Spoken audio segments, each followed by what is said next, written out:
ఏలూరు జిల్లా ఏలూరు నగరంలో వంగవీటి మోహన్ రంగా 77వ జయంతి సందర్భంగా ఫ్లాష్ టీమ్ ఆధ్వర్యంలో నగరంలోని స్థానిక జిల్లా పరిషత్ కార్యాలయం వద్ద వంగవీటి రంగా విగ్రహానికి ఏలూరు శాసనసభ్యులు ఘనంగా నివాళులర్పించారు. ఈ సందర్భంగా ఎమ్మెల్యే మాట్లాడుతూ వంగవీటి మోహన్ రంగా ప్రజా సమస్యల పట్ల చురుగ్గా వ్యవహరించేవారని, ఏ సమస్య వచ్చినా వారితో పాటు వెళ్లి సమస్యను పరిష్కరించేవారని గుర్తు చేశారు. ఉద్యమ నేతగా రాష్ట్ర వ్యాప్తంగా పేరు పొందారని అన్నారు. అటువంటి ఉద్యమ నాయకుడికి నివాళులు అర్పించడం మనందరి బాధ్యత అన్నారు. చాలా సంతోషకరమైన వార్త. మరి మన నాయకుడైన బిఎం రంగా గారి జయంతోత్సవ సందర్భంగా మీరు కూడా వాళ్ళు ప్లాస్టిక్ తరఫున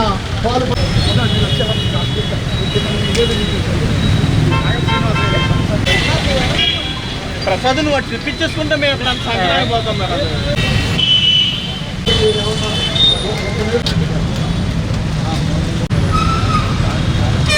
మోహన్ రంగారావు 77వ జయంతి సందర్భంగా ఏలూరు నియోజకవర్గం జిల్లా పరిషత్ వద్ద ఆయనకు ఘనంగా నివాళులు అర్పించడం జరిగింది. ఏదైతే పేద ప్రజల కోసం అతి చిన్న వయసు నుంచి కూడా వాళ్ళ సమస్యల పట్ల అవగాహనతో ఏ సమస్య ఉన్నా వాళ్ళతో పాటు వెళ్ళి ఆ సమస్యను పరిష్కరించడం, అదేవిధంగా వాళ్ళ గుండెల్లో స్థానం సంపాదించుకుని మరి రాజకీయాల్లోకి వచ్చి అదే స్ఫూర్తితో ప్రజాసేవకు అందించడం, ప్రజల గుండెల్లో నేటికి కూడా ఆయన స్థానం పదిలంగా ఉంది.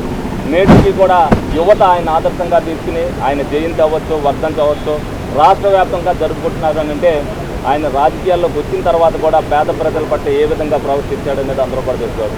ఆయన ఒక ఆదర్శంగా తీసుకోవాలి. పేద ప్రజలకు ఏం చెయ్యాలి అనేది ఆయన చూసిన బాటలోనే నడవాలి ఇవాళ యువత.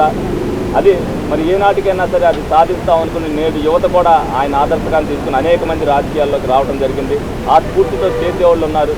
తప్పనిసరిగా ఆయన ఆశయాలను ముందుకు తీసుకెళ్ళడానికి యువత కానీ రాజకీయ నాయకులు కానీ తప్పనిసరిగా పాటుపడాలని ఈ సందర్భంగా ఆయనకు మరొక్కసారి జయంతి నివాళులు అర్పించుకుంటూ సెలవు తీసుకోవడం.